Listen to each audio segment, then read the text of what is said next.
एक गांव में एक गरीब ब्राह्मण अपनी पत्नी के साथ रहता था। उसकी गरीब हालत देखकर गांव के लोगों ने सोचा कि थोड़ा चंदा इकट्ठा करके क्यों ना इसे कुछ काम करा दिया जाए। गांव के चौधरी की देखरेख में चंदा इकट्ठा किया गया तथा उससे ब्राह्मण को एक घोड़ा तांगा दिलवा दिया गया। ब्राह्मण उससे सवारी ढोता और इस प्रकार अपना गुजर बसर करने लगा।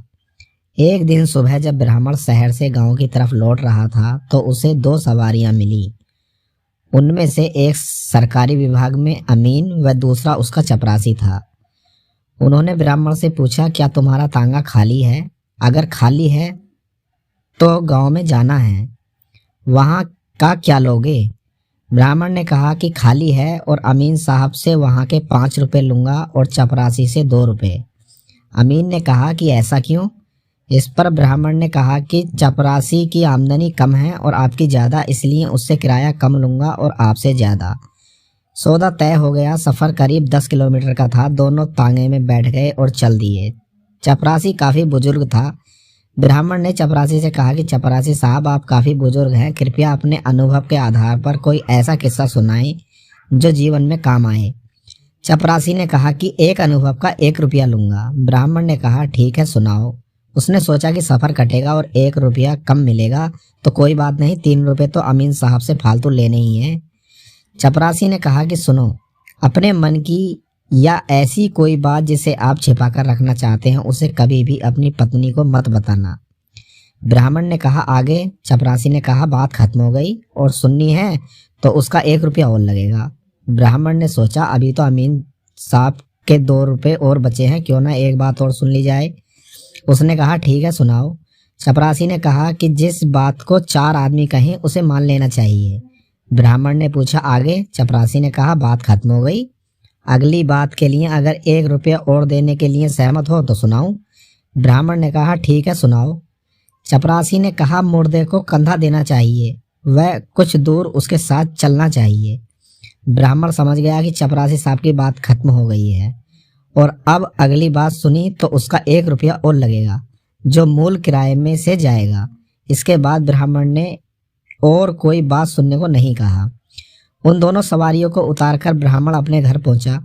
अगले दिन ब्राह्मण सुबह तांगा लेकर शहर पहुंचा। रास्ते में उसने देखा कि भीड़ लगी हुई है। थोड़ा आगे चलकर देखा, वहां पुलिस वाले भी खड़े थे। उसने तुरंत तांगा वापस मोड़ा, क्योंकि वह जानता था कि पुलिस वाले कुछ न कुछ काम बता देंगे और पैसा देंगे नहीं। तभी एक पुलिस वाले की नज़र उस पर पड़ी और उसने कहा कि अरे तांगे वाले, इधर सुन, कहाँ जा रहा है? ब्राह्मण रुक गया और समझ गया कि अब तो फंस गया है, शाम तक आज कुछ नहीं कमा पाएगा। पुलिस वाले ने कहा कि इस आदमी का एक्सीडेंट हो गया था, यह मर गया है, इसे पोस्टमार्टम के लिए ले जाना है। इसे उठाकर तांगे में डाल और मोर्चरी में ले जा। ब्राह्मण ने कई बहाने बनाए, कहा कि उसे काम से जाना है, लेकिन पुलिस वाले ने उसे डांट दिया कि पहले इसे वहां पहुंचा। वहां पर खड़ी भीड़ में से भी कुछ लोग ब्राह्मण से कहने लगे कि ले जाओ, कुछ नहीं होगा।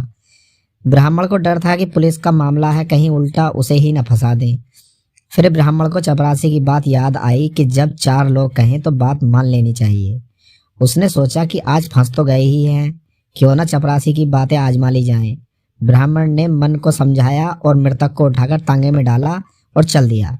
अस्पताल पहुंचकर जब ब्राह्मण ने उसे नीचे उतारने के लिए उसे उठाया तो मृतक के शरीर से उसके शरीर में कुछ चुभा।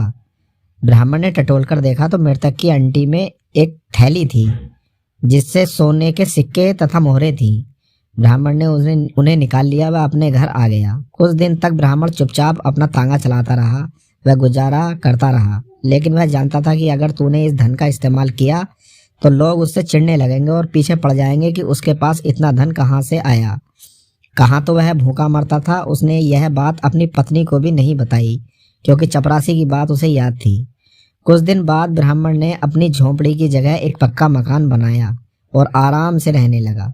उसके पड़ोस में रह रहे चौधरी को उससे जलन होने लगी कि इसका घर मेरे घर से अच्छा बन गया है, वह भी इतनी जल्दी, इतनी प्रगति। उसने सोचा कि यह ब्राह्मण करता क्या है, जरूर कुछ ना कुछ गड़बड़ है। उसने सोचा कि पहले पता लगा लेना चाहिए कि मामला क्या है। वह कई दिन तक ब्राह्मण के पीछे छिप छिप कर जाता रहा। वह पता करने की कोशिश करता रहा लेकिन पता नहीं चल सका। थक हार कर जब शाम को वह घर लौटा तो सोचने लगा कि कैसे पता चले। तभी चौधरी की पत्नी अपने मायके से आई। उसने देखा कि उसके पड़ोस में इतना अच्छा मकान बन गया है।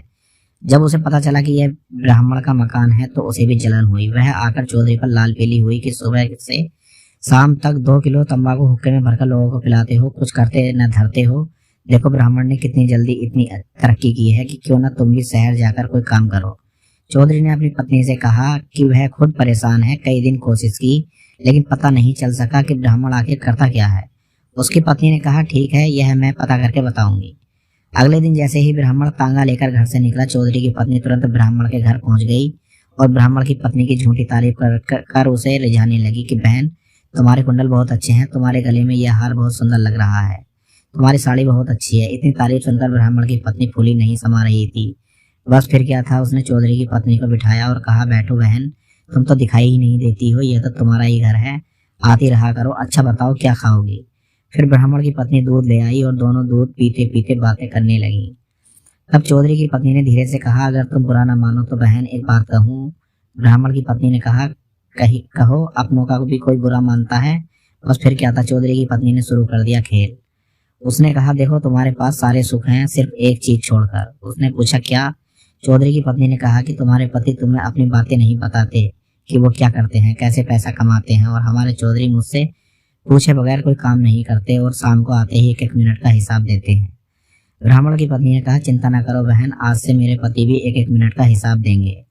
शाम को ब्राह्मण जब घर लौटा तो उसकी पत्नी ने खाना नहीं बनाया था और तैयार बैठी थी। उसका चेहरा देखकर ब्राह्मण भी समझ गया कि आज कोई बात जरूर है। ब्राह्मण ने पूछा क्या बात है, तबीयत तो ठीक है। ब्राह्मणी ने कहा तुम्हारी बला से तुम्हें क्या, तुम मेरी परवाह करते ही कहाँ हो। ब्राह्मण को शक हो गया कि कोई चक्कर जरूर है। उसने कहा बताओ तुम्हारी परवाह कैसे नहीं करता। पत्नी ने कहा कि तुमने मुझे आज तक नहीं बताया कि इतना पैसे कैसे और कहाँ से आया जिससे यह मकान बनवाया, और तुम तांगा चलाने के अलावा और क्या करते हो।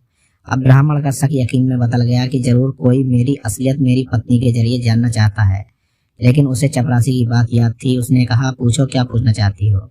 उसकी पत्नी ने कहा कि पहले तो यह बताओ कि तुमने इतना धन कहाँ पा लिया जिससे यह घर बना। ब्राह्मण समझ गया कि हो न हो यह उसके पड़ोसी चौधरी की चाल है। ब्राह्मण जानता था कि वह मूर्ख अपनी पत्नी के कहने पर चलता है। उसने सोचा कि अपनी पत्नी से कहा कि देखो मैं तुमसे बहुत ज्यादा प्यार करता हूँ और मैं तुम्हें दुखी नहीं देखना चाहता, इसीलिए मैंने तुमको अपने बारे में कुछ नहीं बताया। तुम मेरे कष्टों के बारे में सुनकर दुखी हो जाओगी, परंतु जब तुमने जिद कर ही ली है तो मैं आज तुम्हें सब कुछ बता दूंगा। ब्राह्मण ने कहा देखो किसी को बताना नहीं, मैं सुबह तांगा लेकर शहर में जाता हूँ। वहां पर थाने के सामने एक आदमी है, वह 5 रुपए देकर एक जूता मारता है। मैं रोजाना वहां जाता हूँ। शहर के बड़े बड़े धनवान लोग भी वहां आते हैं।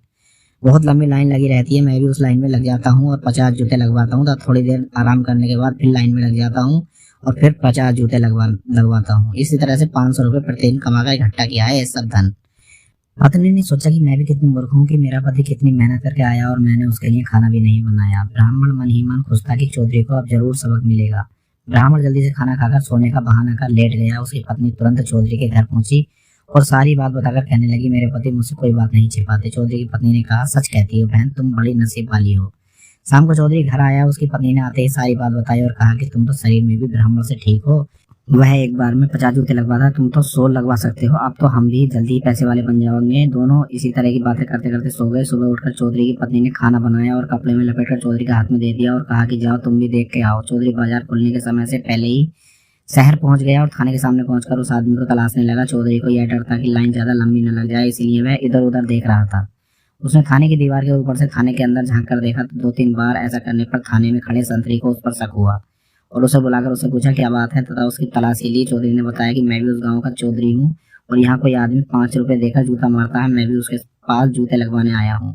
सिपाही ने सोचा कि कोई पागल है, ऐसे जाने वाला नहीं है। उसने कहा कि मारता तो यही सामने था, पर आज उसने रेट कम कर दिए हैं, इसीलिए ग्राहक वापस चले गए हैं। चौधरी ने पूछा कितने कम हो गए हैं आज रेट। सिपाही ने कहा कि आज वह 1 रुपया देकर 5 जूते मारने का रेट दे रहा है। ग्राहक कुछ कम थे इसीलिए वह मुझे कह गया है। चौधरी ने सोचा गाँव से आने में 2 रुपए तो किराए में लगे हैं, कम से कम इतने जूते तो लगवा लूँ कि किराया वसूल हो जाए। चौधरी ने कहा कि ठीक है तो आप 2 रुपए के जूते मार लो। सिपाही ने अपना बड़ा सा बूट निकालकर चौधरी के सिर पे मारा। चौधरी को चक्कर आ गया, लेकिन उसे किराया पूरा करना था, सो उसने कहा जल्दी जल्दी मान लो। सिपाही ने एक के बाद एक 10 जूते मारे। चौधरी बेहोश होकर गिर गया। सिपाही ने पानी डाला तो वह होश में आया और बोला कि अब पैसे दे दो। सिपाही ने कहा, वह आदमी कहकर गया है कि कल पैसे आकर ले जाना। चौधरी गिरता पड़ता अपने घर पहुंचा और अपनी पत्नी को सारी बात बताई। उसकी पत्नी को अकल आई और उसने कहा कि चौधरी, हम तो अपने घर पर ऐसे ही ठीक है, हमें धनवान नहीं बनना। फिर वह ब्राह्मण के घर कभी नहीं गई।